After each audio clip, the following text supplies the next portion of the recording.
नरेंद्र मोदी जब से प्रधानमंत्री बने हैं उनका फोकस डेवलपमेंट और इंफ्रास्ट्रक्चर पे रहा है और खास करके जब विश्व की सबसे बड़ी रेल लाइन और रेल व्यवस्था भारत में हो तो उसे विश्व पटल पर किस तरीके से खास और अनोखा बताना है, इसकी भी कवायद रेलवे मंत्रालय द्वारा की जा रही है।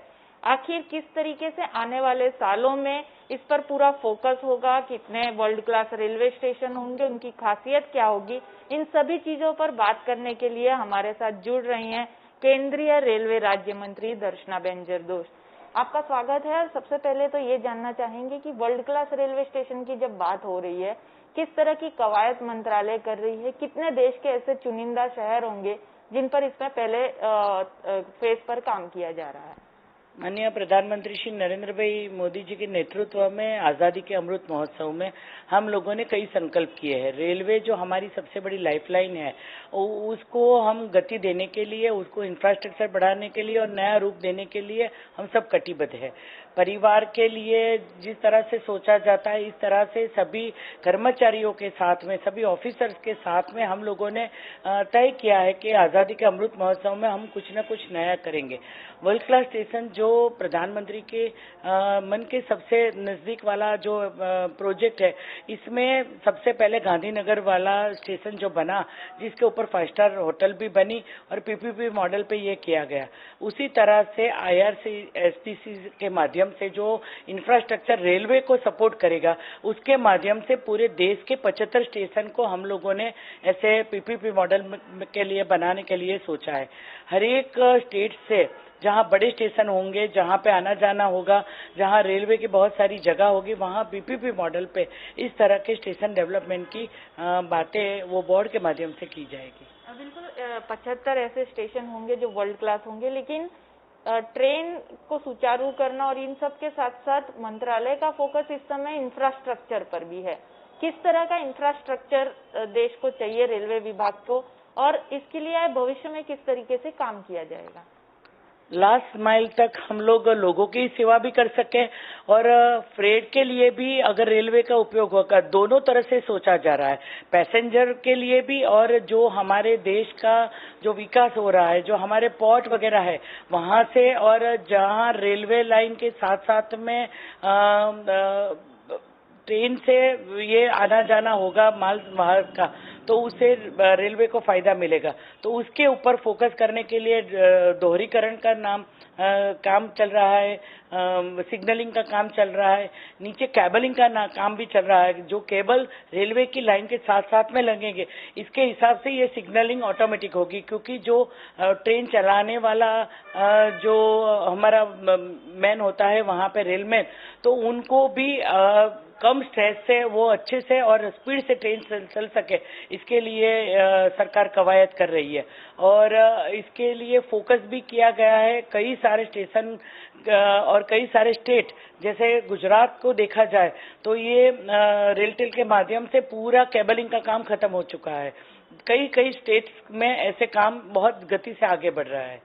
किस तरह से, मतलब मैम आपने बताया कि अंडरलाइन भी वायर होगा, तो लाइन की जो दोहरीकरण होगा वो जब काम शुरू होगा उसी के साथ में केबल के लाइन लगेंगी और सिग्नलिंग भी होगा, क्योंकि ये केबल के माध्यम से ही सिग्नलिंग वगैरह जो लगेंगे, जो क्रॉसिंग के ऊपर होंगे। और वहाँ पे हम लोग मानव रहित फाटक करने के लिए भी सोच रहे हैं, फ्लाईओवर्स भी बन रहे हैं। जहाँ जहाँ शहर गांव आता है, जहाँ क्रॉसिंग होते हैं, वहाँ पे एक्सीडेंट कम हो, लोगों को आसानी रहे, आना जाना आसान रहे, इसी के लिए सरकार ये सब सोच रही है।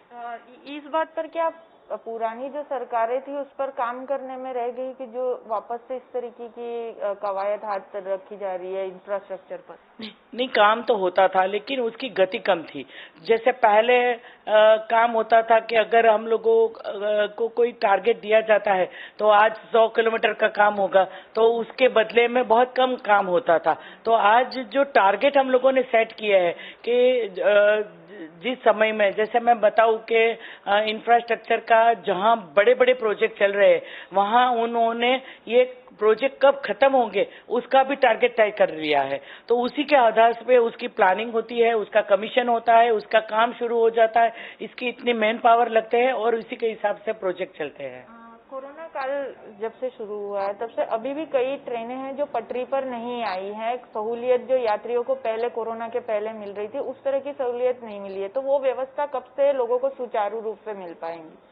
कोरोना के समय में हम लोगों ने देखा होगा कि सिर्फ रेल ही ऐसी थी कि वो चल रही थी, जिसने ऑक्सीजन की टैंकर भी चलाए, जिसने अपने श्रमिकों को भी लेके गई और उसके साथ साथ में पीपी किट भी लेके गई, खाना भी लेके गई, दवाई भी लेके गई।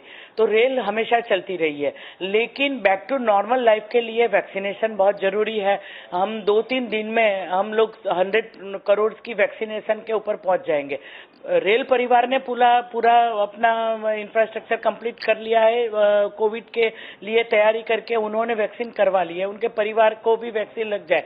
लेकिन जहां पे स्टेशन के आना जाना होता है तो वहां हम लोगों को सावचेती से आगे बढ़ना पड़ेगा और सब स्टेट के ऊपर भी डिपेंड रहता है। जिस तरह से गुजरात है तो महाराष्ट्र में कई लोगों को छूट नहीं मिलती क्योंकि वहां पे ज्यादा केसेस है।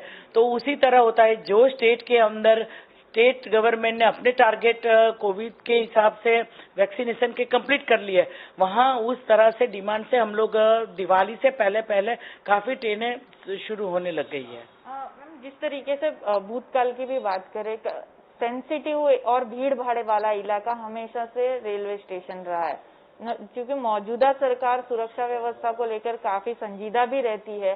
तो मंत्रालय किस तरीके से इन रेलवे स्टेशन या रेलवे प्रीमाइसेस के जो भीड़ भाड़ वाले इलाके हैं उनमें सुरक्षा मुहैया कराएगी, हाईटेक सुरक्षा मुहैया करा सके? सभी रेलवे स्टेशन के ऊपर आरपीएफ के जवानों द्वारा सीसीटीवी कैमरा से मॉनिटरिंग होती है। वहां पे भी स्टेशन के ऊपर भी वैक्सीनेशन सेंटर लगते हैं।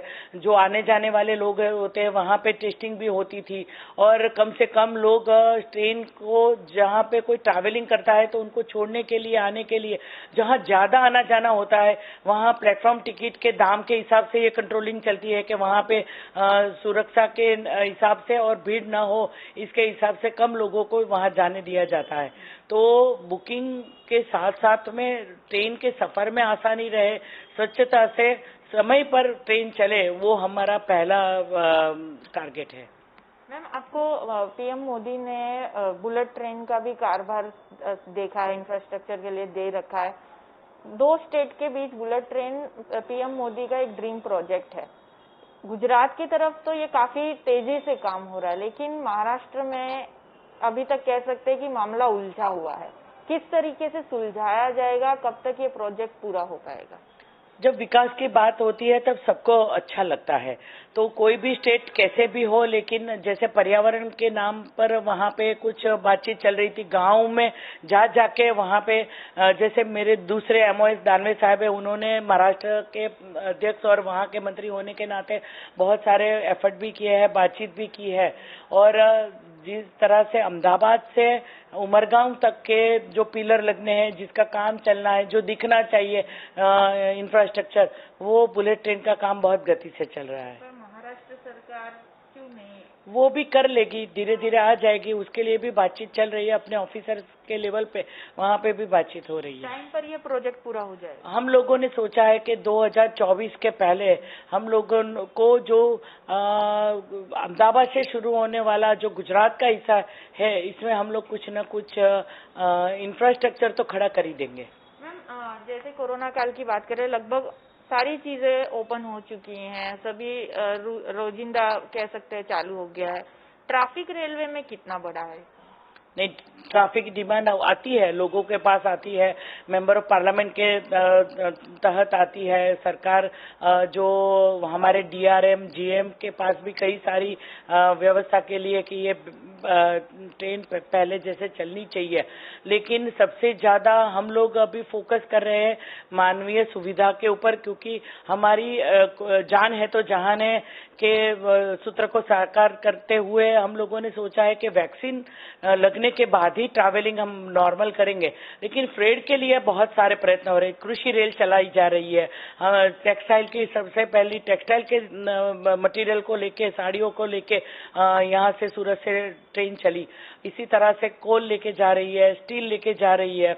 जो पोर्ट से जो लोग वहाँ से कुछ मंगवाते हैं, बाहर से इंपोर्ट होता है, एक्सपोर्ट करते हैं, तो उसमें भी ट्रेन का ज़्यादा उपयोग हो जाए, तो उसके लिए सरकार बहुत कटिबद्ध है। बच्चों को वैक्सीन लग जाएगी, उसके बाद और ट्रैफिक बढ़ेगा, आप मानते हैं? सभी हम लोग जिस तरह से नॉर्मल होते हैं, क्योंकि बच्चे को हम लोगों को सबसे ज़्यादा संभालना भी है, और बच्चे के लिए भी शायद पहला ऐसा देश होगा कि इतने बड़े देश के इतने सारे बच्चों को वैक्सीन लगाने की कवायद शुरू हो चुकी है, उनकी ट्रायल शुरू हो चुकी है। तो मुझे लगता है कि जिस तरह से कोरोना के आंकड़े कम होते जाएंगे, हम लोग नॉर्मली ये ट्रेन चलाएंगे। मैम, जो हमारा नॉर्थ कह सकते हैं, नॉर्थ ईस्ट एरिया है भारत का, वहाँ पर नेटवर्क बढ़ाने के लिए किस तरीके से काम किया जा रहा है? 2 एरिया मैंने खुद देखे हैं जिसमें मैं गई थी। एक उत्तराखंड जो चारधाम की सर्किट चलने वाली है, वहाँ पे जो पहाड़ी इलाके के अंदर जिस तरह से रेल का काम चल रहा है, सच में वहाँ के इंजीनियर और वहाँ के हमारे जो कर्मचारी जो लोग हैं, वो बहुत डेडिकेशन से काम कर रहे हैं। उन्होंने ही ये तय किया है कि हम लोग ये टारगेट बहुत जल्द पूरा करेंगे। और ऐसा होता है कि उसका काम जब शुरू होता है, तो ऐसा नहीं होता कि टनल का काम शुरू हुआ, उसका काम शुरू हुआ, वो खत्म होगा, बाद में दूसरा होगा। एक साथ में 10 जगह पे कमीशन हो गया, तो यहाँ पे भी काम चल रहा है, यहाँ पे भी चल रहा है, आगे भी चल रहा है, तो एक साथ में करके फिर उनको जोड़ा जाएगा। सबसे लंबी जो टनल बनी है, वो भी मैं खुद देख के आई, लेटेस्ट टेक्नोलॉजी से, वहाँ के टेक्नीशियन के साथ में, जियोग्राफिकल साइंटिस्ट को साथ में लेके ये काम चल रहे हैं। और ऐसा ही जम्मू कश्मीर में भी ये से काम चल रहे हैं। तो नॉर्थ ईस्ट के गुवाहाटी में भी मैं इसका दौरा करके आई, तो वहाँ पे भी विस्टाडोम जो टूरिज्म को डेवलप करने के लिए जो ट्रेनें चलती है, कि वहाँ पे जंगल के बीच में से ट्रेन जाएगी, पूरा कांच का कवर होगा, उसकी भी बहुत डिमांड है। जिस तरह से गुजरात के डांग के हिली एरिया में शुरू किया है हम लोगों ने, बिलीमोरा से वघई तक की, ऐसे ही ट्रेन कई और इलाके में भी चल रही है। हाँ, तो किस तरीके की सोच है, क्योंकि आसाम में काफी टूरिज्म बढ़ सकता है नॉर्थ ईस्ट एरिया में, तो सरकार वहाँ के लिए, जैसा आपने बताया कि कांच की ट्रेनें हैं, तो क्या इस पर कितना गहन विचार किया जाए? सब जगह पहुंच चुकी है। और सबसे बड़ी बात तो ये है कि आत्मनिर्भर भारत के नाते हम लोग वहाँ यहाँ पे बनने वाले डब्बे और यहाँ पे बनने वाली ट्रेन, जिसका टारगेट प्रधानमंत्री जी ने खुद रखा है, जो वंदे भारत ट्रेन है हमारी, जो वाराणसी और दिल्ली के बीच में चलती है, जो कटरा, दिल्ली से कटरा चलती है, तो उसी तरह की ट्रेनें 75 ट्रेन आज़ादी के अमृत महोत्सव में पूरे देश में हम चलाने का संकल्प किया है। जम्मू उधमपुर रेलवे ट्रैक है, उधमपुर बनियाल तक बन रहा है, बनियाल से बारामूला तक का है, ऐसे में कश्मीर लद्दाख तक रेलवे ट्रैक भी बन रहा है, तो कब से जम्मू लद्दाख तक सीधे जा सकेंगे? वो 23 का टारगेट रखा है उन्होंने। खुद कैबिनेट मिनिस्टर भी गए थे जम्मू पे, वैष्णो देवी तक पहुंचे थे वो ट्रेन से, और वहां पे मैं खुद देख के आई। बारामूला खुद गई थी मैं, और बनिहाल वाला ट्रैक में श्रीनगर से जब मैंने ट्रैवलिंग किया, तो वो काम भी बहुत गति से चल रहा है, और कश्मीर के लिए, पूरी घाटी के लिए ये गेम चेंजर होगा।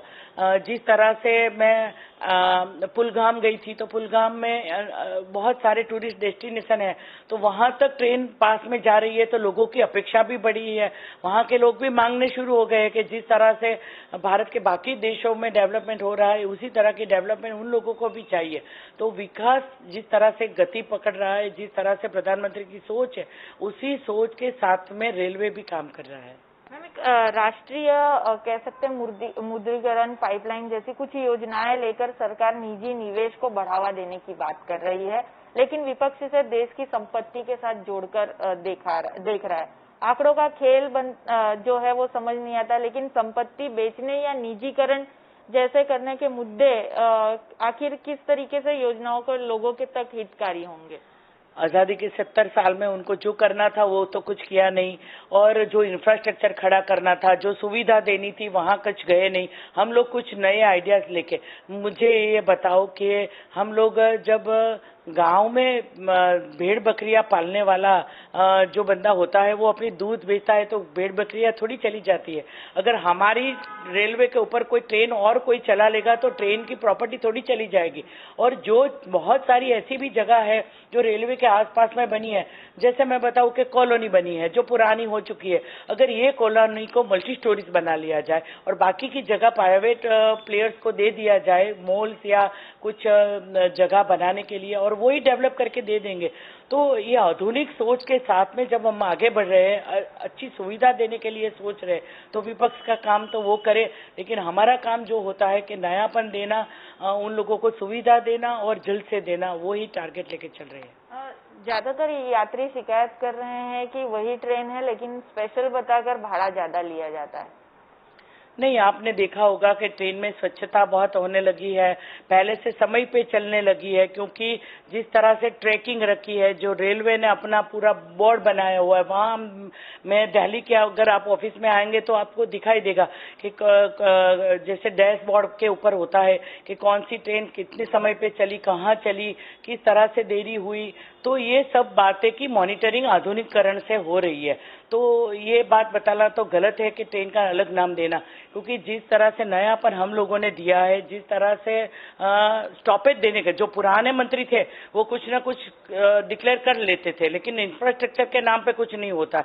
उसके बदले में अगर हमें नाराजगी सहन भी करनी पड़े कि कोई सांसद अपने पास से स्टॉपेज मांगे तो उसको ना बोलना है तो ना बोल सकते हैं, क्योंकि ट्रेन की गति के ऊपर उनके गंतव्य स्थान पर पहुंचने तक के समय को लेके हम लोग बहुत सारा इसके लिए नयापन हम लोगों ने किया है।